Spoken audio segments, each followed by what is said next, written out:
الحمد للہ رب العالمین الصلاۃ والسلام علی سید الانبیاء والمرسلین وعلی آلہ واصحابہ اجمعین، اما بعد، بحمد اللہ تعالی کہ رب کائنات جل وعلا کے احسان اور کرم سے آج آپ کا سبق شروع ہوگا سورہ زمر شیفہ کی 4 نمبر آیت شیفہ سے آگے۔ اعوذ باللہ من الشیطان الرجیم، بسم اللہ الرحمن الرحیم۔ خلق السماوات والارض بالحق یکور اللیل علی النہار ویکور النہار علی اللیل وسخر الشمس والقمر کل یجری لأجل مسمی الا هو العزیز الغفار۔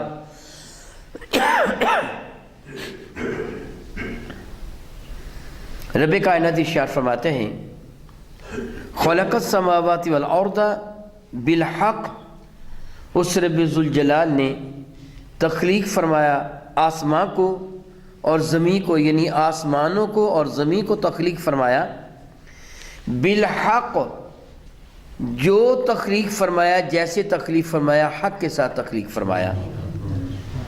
یکور اللیل علی النہار، وہ ڈھانپ لیتا ہے رات کے ذریعہ دن کو، وَيُكَوِّرُ النَّهَارَ عَلَى اللَّيْلِ، اور ڈھانپ لیتا ہے دن کو رات پر۔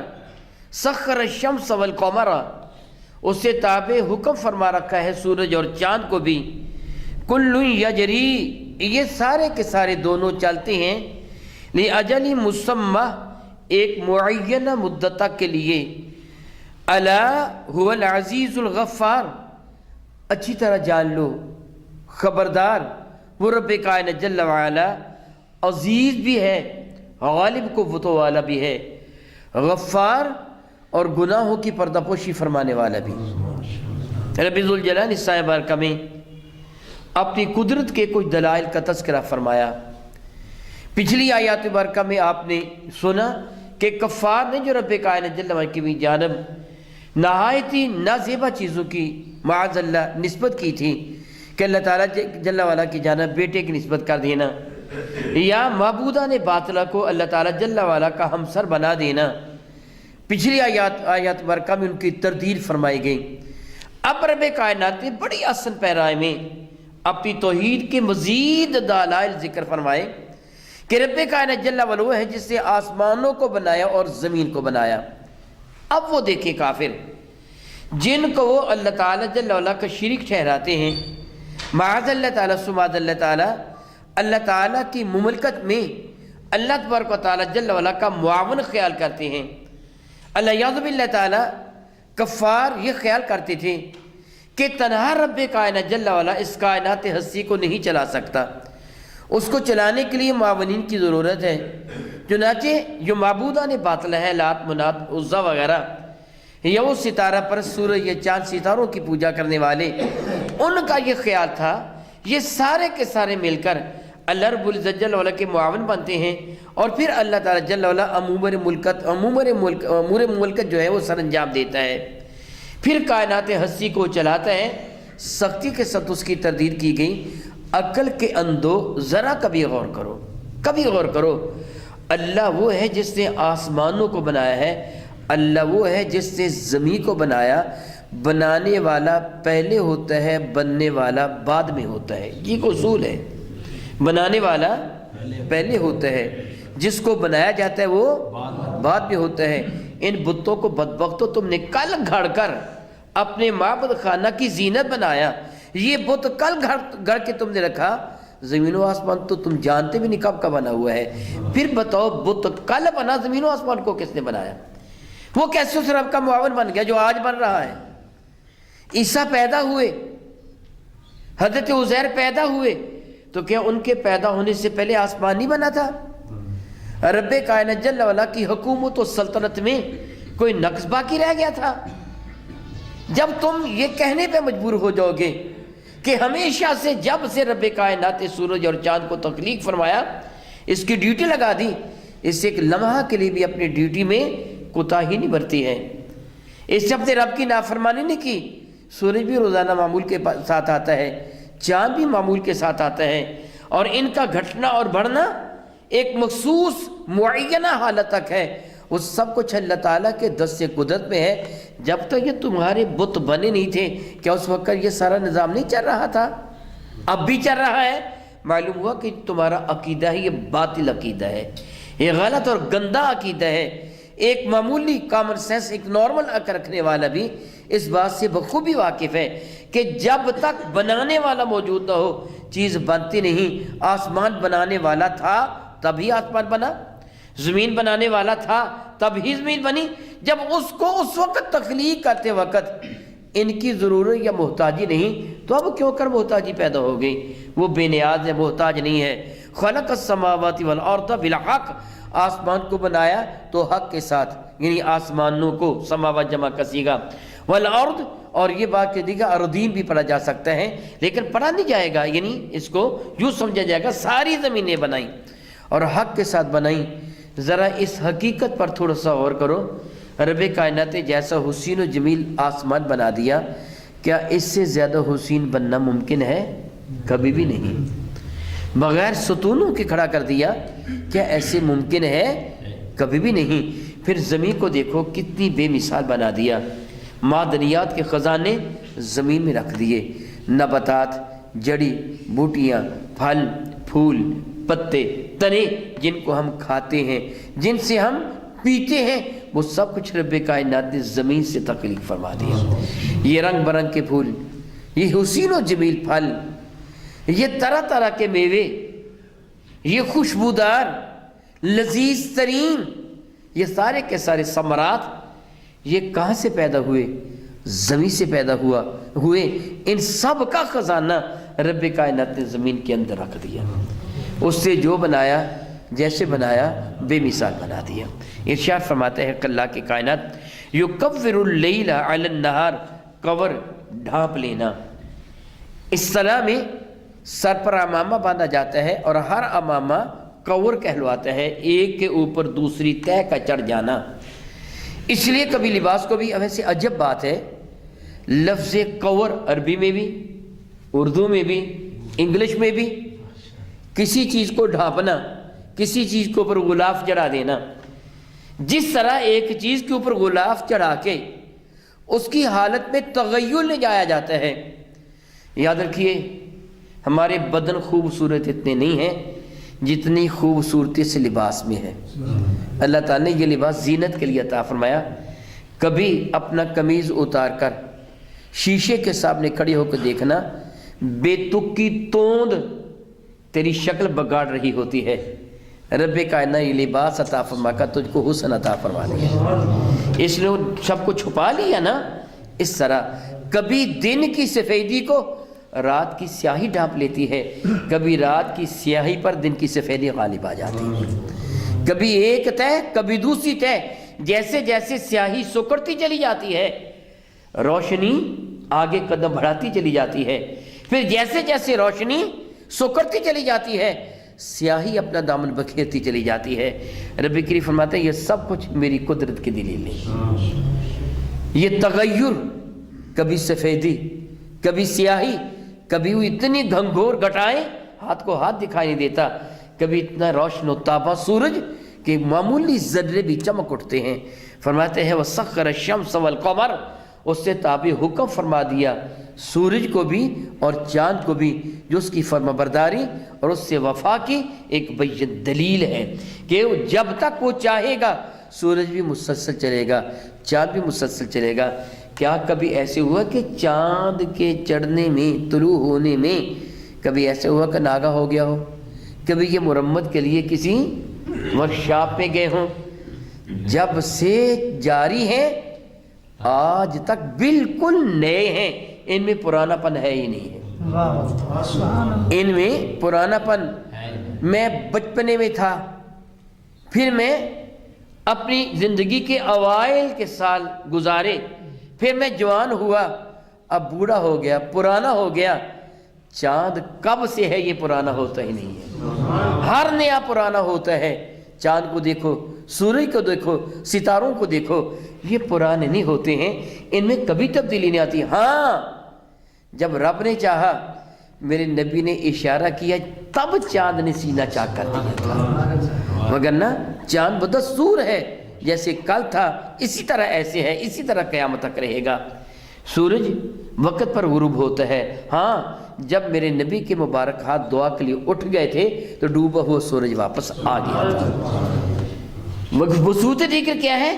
چاند اور سورج اللہ کے حکم کے تابع ہیں، یہ تسلسل کے ساتھ آ رہے ہیں۔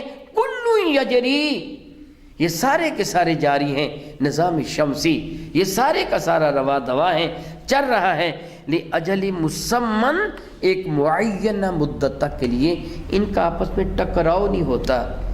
چاند سورج تو بہت بڑی بات ہے، کبھی آپ نے چڑیوں کا غول اٹھتے ہوئے دیکھا ہوگا، جھنڈ کی شکل میں، ابابیل عربی میں ان جانوروں کہتے ہیں جو جھنڈ کی شکل میں اڑتے ہیں۔ کبھی شام کے وقت چڑیوں کا اڑتا ہوا غول دیکھیں، آپ چڑیوں کو گن نہیں سکتے کہ تعداد میں کتنے، سینکڑوں کی تعداد میں چڑیاں ہوتی ہیں، وہ ساری کی ساری اکٹھی اڑ رہی ہوتی ہیں، اکٹھی ہی اوپر کو جاتی ہیں، اکٹھی ہی نیچے کو آتی ہیں۔ کون ان کو بتاتا ہے؟ وہ آپس میں ٹکرا نہیں رہی ہوتی۔ کبھی ایسے ہوا کہ چڑیاں اڑ رہی تھیں اور آپس میں ٹکرا گئی، 10-12 نیچے گر گئیں، 2-4 زخمی ہو گئیں، وہ اوپر کو جاتی ساری اکٹھے، دائیں جاتی ہیں بائیں جاتی ہیں، کون ان کو گائیڈ کر رہا ہوتا ہے؟ کون ان کو سمجھا رہا ہے؟ وہ اللہ جس نے ان کو یہ عقل، یہ فہم، یہ شعور ان کو عطا فرمایا، اس خالق کے کائنات نے اپنے نظام ہستی کو دیگر کتنے شعور عطا فرما دیا۔ نظام شمسی چل رہا ہے، ان میں کبھی ٹکراؤ نہیں ہوتا۔ فرماتے ہیں کل یجری، یہ سارے کے سارے چل رہے ہیں، لیاجل مسمن، ایک معینہ مدت کے لیے، الا، اچھی طرح جان لو، وہ العزیز، وہ زبردست قوت والا ہے، غالب ہے۔ ہم اپنے پیارے کو بھی عزیز کہتے ہیں، ہم اپنے پیارے کو بھی عزیز، یہ میرا عزیز ہے۔ عزیز کا لفظی معنی ہوتا ہے غلبے والا، عزت والا، دبدبے والا، گویا اس کی عزت ہمارے دل کے اندر ہے جس کو ہم عزیز کہتے ہیں۔ عزیز کا لفظی معنی غالب آنا ہوتا ہے۔ اللہ تعالیٰ زبردست قوت والا ہے، غالب ہے، چاہے تو آنے وحد میں تم سب کو گناہوں کی پاداش میں تہس نہس کر کے رکھ دے۔ وہ مالک ہے، لیکن اس کی شان یہ بھی ہے کہ وہ غفار بھی ہے، گناہوں کو ڈھانپ بھی لیا کرتا ہے، وہ معاف بھی فرما دیا کرتا ہے، فوراً سزا نہیں دیتا ہے۔ ارشاد گرامی قدر فرماتے ہیں خلقکم، اب مجھے آپ کو، ساری نسل انسانیت کو رب کائنات جل وعلا کے احساس دلا رہا ہے، اوے ناشکر انسان تو تھا کیا، تیری حقیقت کیا تھی؟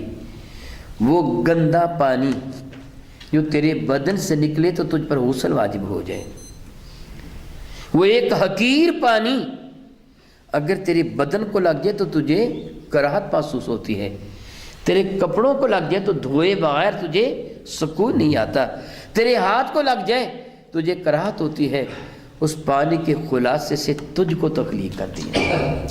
اللہ اکبر، اللہ اکبر، اللہ اکبر۔ ذمہ دار ہیں آپ جانتے ہیں کھیتوں میں دیسی کھاد، روڑی جس کو کہتے ہیں، گوبر، گندگی آپ کھیتوں میں ڈالتے ہیں، اس گندگی سے اللہ تعالیٰ بہترین پھل پیدا فرما دیتا ہے، بہترین اناج پیدا فرما دیتا ہے، سبزیاں پیدا فرما دیتا ہے، اور جتنی پرانی وہ دیسی کھاد ہوتی ہے اسی قدر وہ زیادہ مفید ثابت ہوتی ہے۔ وہ بڑا بے نیاز ہے، وہ پانی کے ایک حقیر قطرے کے ایک حصے سے عمومی طور پر ایک قطرے میں 2.5 کروڑ سپرم ہوتے ہیں، جن میں ہر ایک کی 3 اجزاء، ٹیل، باڈی، ہیڈ، یہ 3 چیزیں ہوتی ہیں، اس سے پورا انسان تخلیق کر دیا جاتا ہے۔ فرماتا ہے سوچ تیری حیثیت کیا ہے، جس رب نے تجھے بنایا اسی کی ناشکری کرے گا؟ کتنے تعجب کی بات ہے۔ تو بننے میں اپنے اب کا محتاج، جیسا وہ چاہتا بنا دیتا۔ فرماتے ہیں یاد رکھے انسان خلقکم من نفس واحدہ، تو سارے کے سارے انسانوں کو اللہ نے ایک جان سے بنایا ہے۔ وہ جان والا کون سی تھی؟ حضرت آدم علیہ نبینا علیہ السلام۔ ان کو اپنے دست قدرت سے بنایا، مٹی سے تخلیق فرمایا، پھر ان میں روح کو پھونکا اور حضرت آدم علیہ السلام کی تخلیق مکمل ہوئی۔ فرماتے ہیں کہ خلقکم، تم کو پیدا کیا اس رب کائنات نے من نفس واحدۃ ایک جان سے ثم جعل منها زوجہا.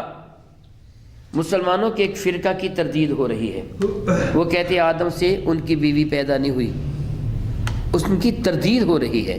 اللہ فرماتا ہے خالق رب کائنات جل وعلا نے خالقکم تم کو پیدا کیا من نفس واحدۃ ایک جان سے. جب وہ جان رب کائنات نے تخلیق فرمائی پھر کیا کیا ثم جعل منها من طبیعیہ ہے اس سے نکالا، ثم جعل منها زوجها اس کے جوڑے کو، اس کی زوجہ کو، اس کی بیوی کو. حضرت سیدنا آدم علیہ نبینا علیہ السلام کو تخلیق فرمانے کے بعد رب کائنات نے ان پر نیند کو مسلط کیا، اور جب نیند کو مسلط کیا پھر رب کائنات نے ان کے پہلو سے سیدہ حوا کو پیدا کر دیا. ان کے پہلو سے سیدہ حوا کی تخلیق ہو گئی. رب کائنات فرماتے ہیں وَأَنزَلَ لَكُمْ اور اس رب کائنات تمہارے لیے نازل فرمائے من الانعام چوپایوں سے 8 ازواج 8 جوڑے اس سے نازل فرمائے.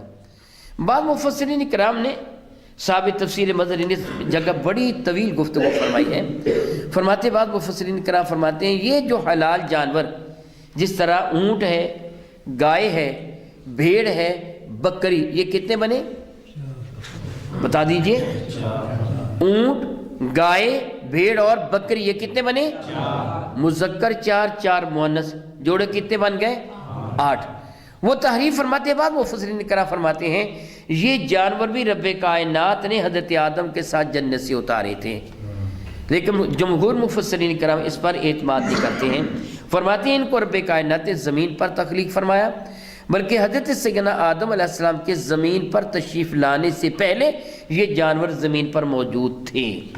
حضرت آدم علیہ السلام کے جنت سے تشریف لانے سے پہلے یہ جانور زمین پر موجود تھے، اور حضرت آدم علیہ السلام نے آ کر کھیتی باڑی کا آغاز کیا تھا، بیل کے ساتھ کھیتی باڑی کا آغاز کیا تھا. تو بہرحال جو بھی ہو اللہ تعالیٰ حقیقت سے باخبر ہے.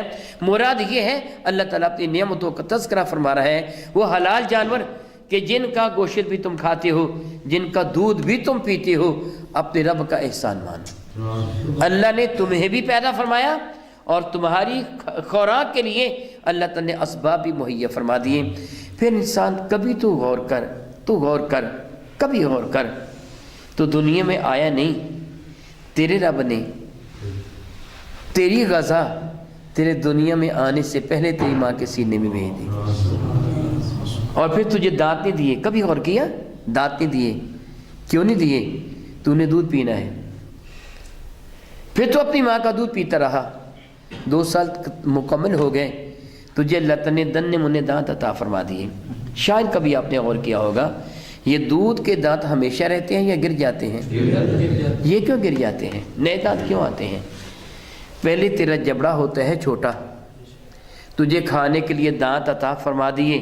جب تو بڑا ہوگا تو جبڑا ہو جائے گا بڑا، جب جبڑا بڑا ہو جائے گا تو یہ دانت تھے چھوٹے چھوٹے. تو اب بڑے جبڑے میں چھوٹے چھوٹے دانت کیا بنیں گے؟ ایک یہاں، ایک یہاں، ایک یہاں ہے. تو کھانا نہیں کھا سکے گا، نہ روٹی چبا سکے گا. رب نے یہ چھوٹے دانت واپس لے کر تجھے بڑے دانت عطا فرما دیے. کتنا قادر مطلق ہے. تو نے کبھی غور کیا کہ تیرے اندر یہ تغیر جو آتا ہے، تبدیلی جو آتی ہے تیرے اندر، یہ تیرے رب کائنات کی قدرت کا کتنا بڑا ایک مظہر ہے، رب کائنات کی قدرت کی کتنی بڑی نشانیاں ہیں. فرمایا پھر یہ جانور تجھے عطا فرمائے، ان کا تو گوشت کھاتا ہے، ان میں سے بات پر سوار ہوتا ہے جس طرح بیل وغیرہ، اور ان کا تو دودھ پیتا ہے. ارشاد گرامی قدر فرماتے ہیں یخلقکم فی بطون امہاتکم، تم دیکھو غور کرو، تمہیں پیدا کیا تمہاری ماؤں کے پیٹوں سے. اللہ اکبر، اللہ اکبر، اللہ اکبر. اس لیے ماں کا درجہ زیادہ ہے کہ ماں کے جسم کا زیادہ جز بچے کے جسم کا حصہ بنتا ہے. 9 ماہ تک ماں کا خون جگر بچے کی خوراک بنتا ہے، پھر وہ خون جگر اس کے دودھ کی شکل میں بچے کی خوراک بنتا ہے. فرماتے ہیں اس نے تمہیں پیدا کیا فی بطون امہاتکم، تمہاری ماؤں کے پیٹوں میں، خلقم من بعد خلق، تخلیق کے بعد تخلیق. جب اوم اور سپوم ان کا باہمی ملاپ ہوتا ہے تو پھر ان میں ایک عمل شروع ہو جاتا ہے، بڑھنے کا عمل شروع ہو جاتا ہے. وہ خلیہ جو پہلے ایک تھا وہ 2 ہو گئے، پھر اس کے درمیان میں سے کٹ جاتا ہے، 2 کے 4 بن جاتے ہیں، پھر 4 کے 8 بن جاتے ہیں، 8 کے 16 بن جاتے ہیں، 16 کے 32 بن جاتے ہیں، اللہ حاضر کیا یہ بنتا چلا جاتا ہے، تیری تخلیق آگے بڑھتی چلی جاتی ہے۔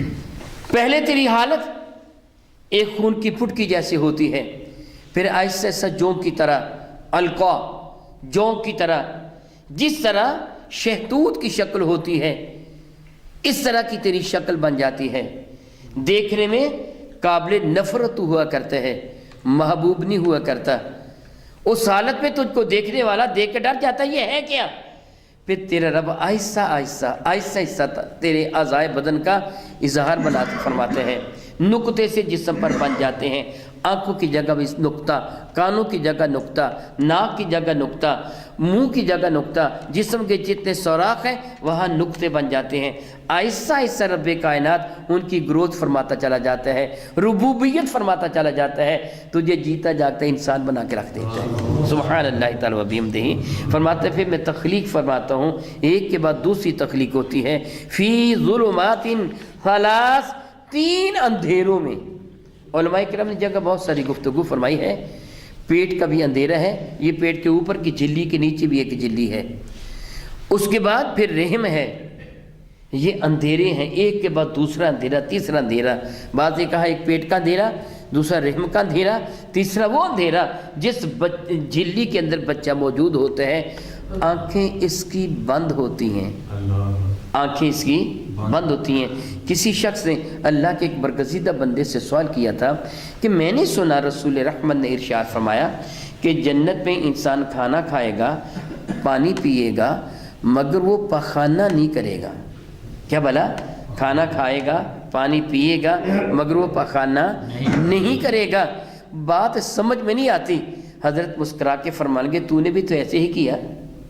کہنے میں نے کس طرح ایسے کیا؟ مگر 9 ماہ تک اپنی ماں کے پیٹ میں رہا، تیری خوراک ماں کے جسم کے حصہ بنتی رہی، نہ تو نے پیشاب کیا نہ پاخانہ کیا۔ پاخانہ کب کیا؟ جب تو دنیا میں آیا۔ جب تک ماں کے پیٹ میں تھا پاخانہ تو نہیں کیا۔ پاخانہ تب کیا جب تو دنیا میں آیا۔ اللہ اکبر، اللہ اکبر، اللہ اکبر۔ تیری ناک کے آگے جھلی ہوتی، تیرا ناک بند ہوتا ہے، وہ تیری دائیا کھولتی ہے۔ تیرے منہ میں جھلی ہوتی ہے، وہ تیری دائیا تیرے منہ کو صاف کرتی ہے۔ تیرے کانوں میں جھلی ہوتی ہے جن کو صاف کیا جاتا ہے۔ تیرا سارا جسم ایک پانی کے، یوں سمجھے جس طرح مشق ہوتی ہے اس کے اندر تیرا جسم موجود ہوتا ہے، پھر بھی وہاں تو سانس لے رہا ہوتا ہے، پھر بھی تیرے دل کی دھڑکن چل رہی ہوتی ہے، پھر بھی سرکولیشن آف بلڈ جاری و ساری ہوتا ہے۔ زندگی کے سارے لوازمات تیرا رب تجھ کو عطا فرماتے ہیں۔ اس خالق، اس مالک کی اس قدرت کا تو کیسے مشاہدہ کر سکے گا؟ اللہ اکبر، اللہ اکبر۔ فرماتے ہیں ذالکم اللہ ربکم، یہ ہے اللہ تمہارا پالنے والا، ربکم تمہاری ربوبیت فرمانے والا۔ رب کا معنی کیا ہوتا ہے؟ بتدریج اوج کمال تک لے کے جانے والا۔ آہستہ آہستہ بڑھاتا ہوا دانے کو ہم زمین میں بیج بو دیتے ہیں، وہ دانہ ارد گرد کی نمی کو چوستا ہے، اس میں تغیر آتا ہے، وہ پھول جاتا ہے، پھر پھٹ جاتا ہے، پھر روٹ زمین کی طرف چلی جاتی ہے، شغوفہ زمین کا سینہ چیر کے باہر آ جاتا ہے۔ اس سارے عمل کو عمل ربوبیت کہا جاتا ہے۔ آہستہ آہستہ اوج کمال تک لے کے جانا۔ پھر وہ ننھا منا جو شغوفہ زمین سے نکلا تھا کل تناور درخت میں تبدیل ہو جاتا ہے، پھلوں سے لد جاتا ہے، وہ بتدریج بڑھ کے اتنا بڑا ہوا۔ اس بتدریج جو اس کی پرورش ہوتی ہے وہ ربوبیت ہے، کرنے والا رب ہے۔ تو رب فرماتا ہے ذالکم اللہ ربکم، یہ ہے اللہ تعالیٰ جس نے تمہیں بنایا ہے، تخلیق فرمایا ہے، بتدریج اوج کمال تک لے کے گیا ہے۔ لہ الملک، یاد رکھو کائنات کی ساری بادشاہت اسی کے لیے ہے۔ سبحان اللہ تعالی و بحمدہ، سبحان اللہ تعالی و بحمدہ۔ میں آپ سے باتیں کر رہا ہوں، ظاہراً آپ محسوس کر رہے ہیں کہ یہ اپنی مرضی سے باتیں کر رہا ہے۔ میں آپ کی زیارت کا آپ کو دیکھ رہا ہوں، بظاہر آپ محسوس کر رہے ہیں جدھر یہ جی چاہتا ہے چہرہ گھما لیتے ہیں، اس کو دیکھ لیتا ہے۔ آپ مجھے دیکھ رہے ہیں، میری باتوں کو سن رہے ہیں، یاد رکھیے یہ سب کچھ رب کی اس ملکیت کی وجہ سے ہے، سلطنت کو چلا رہا ہے۔ اگر ایک لمحہ کے لیے اپنی شان ربوبیت کو ہم سے جدا کر لیں، اس کی عزت کی قسم بکھر جائیں گے، ہمارے پلے کچھ بھی نہیں رہے گا۔ وہ مالک الملک ہے، اس کے دست قدرت میں ہر شے کا اختیار ہے۔ یہ ہمارا چلنا پھرنا آپ اچھی طرح جاتے، قرآن کریم فرماتے ہیں اگر کوئی ورق پتا درخت سے ٹوٹ کر زمین پر گرتا ہے تو اللہ کے علم کے مطابق ہو رہا ہوتا ہے، اس چیز کا حکم دیا جا رہا ہوتا ہے۔ میں سانس لے رہا ہوں، آپ سانس لے رہے ہیں، یہ اللہ کے حکم سے ہو رہا ہے، کائنات کو چلا رہا ہے۔ الا سن لو، خبردار، وہ مالک ہے۔ فرماتا ذالکم اللہ ربکم، یہ ہے اللہ تعالیٰ تمہارا رب، لہ الملک، اسی کے لیے بادشاہی ہے، لا الہ الا ہوا، اس پوری کائنات ہستی میں اس کے سوا کوئی بھی عبادت کے لائق نہیں ہے۔ وہی اس لائق ہے جو اتنی قدرتوں والا ہے، اتنی طاقتوں والا ہے، اتنی عظمتوں والا ہے، پھر اس لائق ہے کہ سجدہ بھی صرف اسے کیا جائے، عبادت بھی صرف اور صرف اس کی جائے، اس کے سوا کسی کی عبادت نہ کی جائے۔ فَأَنَّا تُصْرَفُونَ، بے وقوفو تم کہاں بھٹکتے پھر رہے ہو، ان بتوں کی پرستش کرتے ہو۔ چاند جس کو میرے رب نے بنایا، مخلوق سورج جس کو میرے اللہ نے تخلیق فرمایا، مخلوق ان بتوں کو تم گھڑتے ہو، پتھر کو رب نے تخلیق فرمایا۔ ارے وہ خالق لائق عبادت ہے کہ مخلوق لائق عبادت ہے؟ کہاں بے وقوفی کر رہے ہو، مخلوق کو لائق عبادت سمجھ رہے ہو۔ ارشاد گرامی قدر فرماتے رب کائنات جل وعلا، ان تکفروا فإن اللہ غنی عنکم، او انسانوں تکفروا، اگر تم ناشکری کرو گے، اپنے رب کا احسان نہیں مانو گے، پھر کیا ہوگا؟ فَإِنَّ اللَّهَ غَنِيٌّ عَنْكُمْ، تمہارا رب تم سے بے پرواہ ہے، نہیں تو نہ صحیح اس کی ربوبیت میں کمی کر سکتے ہو تم؟ تمہاری جرت ہے سارے کے سارے کافر ہو جاؤ، ناشکر ہو جاؤ، اس کو کیا پرواہ ہے؟ وہ مالک ہے، آنے واحد میں تم کو ختم کر کے تمہاری جگہ دوسرے لانے پر قادر ہے۔ فرماتے ہیں وَلَا يَرْضَى لِعِبَادِهِ الْكُفْرَ، لیکن اتنا یاد رکھو جو ناشکری کرتا ہے اس سے اس کا رب راضی نہیں ہوتا۔ اللہ بے پرواہ ہے، تم شکر کرو ناشکری کرو، اس کو کوئی پرواہ نہیں، لیکن یاد رکھو جو شکر کرتا ہے کفر نہیں کرتا، اس سے وہ راضی ہو جاتا ہے۔ اب پتہ کیا چلا، عبادت کرنا تیرے فائدے میں ہے، رب پر احسان نہیں ہے۔ اگر تو شکر کرے گا پھر کیا ہوگا، تیرا رب تو سے راضی ہو جائے گا، وہ راضی ہو جائے گا تو اپنی نعمتوں سے تجھ کو نوازے گا، فائدہ تیرا ہوگا۔ اگر تو ناشکری کرے گا وہ ناراض ہو جائے گا، نعمتیں تجھ کو نہیں ملے گی، نقصان تو اپنا کرے گا۔ فرماتے ہیں اللہ کے کائنات جل وعلا، ان تشکروا یرضہ لکم، اگر تم کفر کرو گے، فرماتے ہیں ولا یرضى لعباده الکفر، وہ اپنے بندوں کے کفر پر راضی نہیں، وَإِن تَشْكُرُوا يَرْضَهُ لَكُمْ، اگر تم اس کا شکر کرو گے وہ تم سے راضی ہو جائے گا، تم پہ اپنی رحمت نازل فرما دے گا۔ گویا جتنی بھی تم عبادت کرتے ہو، ایک مرتبہ نہیں بہت مرتبہ یہ جملے میں کہہ چکا ہوں، میں آپ کو جو روزانہ پڑھاتا ہوں، آپ جو روزانہ پڑھنے کے لیے آتے ہیں، کسی پر احسان نہیں کرتے۔ اللہ کی عزت کی قسم، اگر میں احسان کرتا ہوں تو اپنی جان پر کرتا ہوں، یہ جو کچھ کرتا ہوں اپنے لیے کرتا ہوں، کسی پر احسان نہیں کرتا۔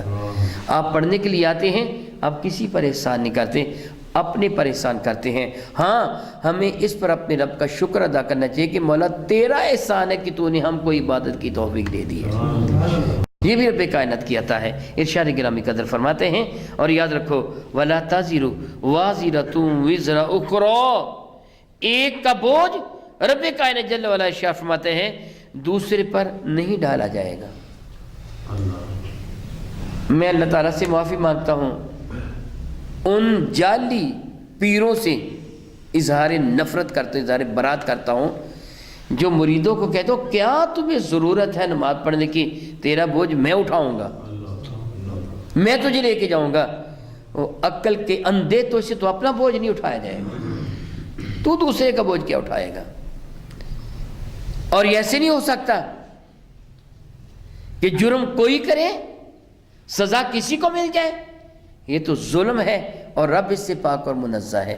وَلَا تَزِرُ وَازِرَةٌ وِزْرَ أُخْرَىٰ، ایک کا بوجھ دوسرے پر نہیں ڈالا جائے گا۔ ثُمَّ إِلَىٰ رَبِّكُمْ مَرْجِعُكُمْ، پھر تم سب نے اپنے رب کے حضور حاضر ہو جانا ہے. فَيُنَبِّئُكُمْ پھر تم کو تمہارا رب خبر دے دے گا، بتا دے گا، بِمَا كُنْتُمْ تَعْمَلُونَ جو تمہاری کرتوتیں ہوا کرتی تھیں. یہ نہیں کہ جب تم کام کرو گے تب اس کو پتہ چلے گا، نہیں. ارشاد فرماتا ہے یاد رکھو اِنَّهُ عَلِيمٌ بِذَاتِ الصُّدُورِ وہ تمہارے دل کی چھپی باتوں کو بھی جانتا ہے. ابھی چیز مارد وجود میں آئی بھی نہیں ہوتی، بلکہ حدیث مبارکہ کا مفہوم بنتا ہے ابھی بچہ اپنی ماں کے رحم میں چند دن کا ہوتا ہے، ایک روایت میں 40 دن کا ہوتا ہے کہ رب کائنات کاتب تقدیر فرشتے کو حکم دے دیتا ہے جاؤ لوح محفوظ سے اس کا مقدر لکھ لاؤ، یہ شقی ہوگا، بدبخت ہوگا کہ سعید و نیک بخت ہوگا، اس کا رزق کتنا ہے، اس کے اعمال کیسے ہوں گے، یہ سب کچھ لکھ لاؤ. یہ تیرے پیدا ہونے سے بہت پہلے جب رب کائنات نے زمین و آسمان کو تخلیق کیا تھا، لوح محفوظ کو تخلیق کیا تھا، اس وقت ہی رب کائنات نے تیرے سارے کا سارا مقدر تحریر فرما دیا ہے. یہ نہ خیال کر کے تیرے عمل کرنے کے بعد رب کو پتہ چلے گا، نہیں، وہ تو دل کی پوشیدہ باتوں کو جانتے ہیں. فرماتے ہیں خلاق کائنات جل وعلا انہ علیم بذات الصدور وہ علیم ہے، جاننے والا ہے سینوں کے اندر چھپی ہوئی باتوں کو. سبحان اللہ تعالی و بحمدہ او کما قال اللہ تبارک و تعالی واللہ تعالی اعلم باسرار کتابہ.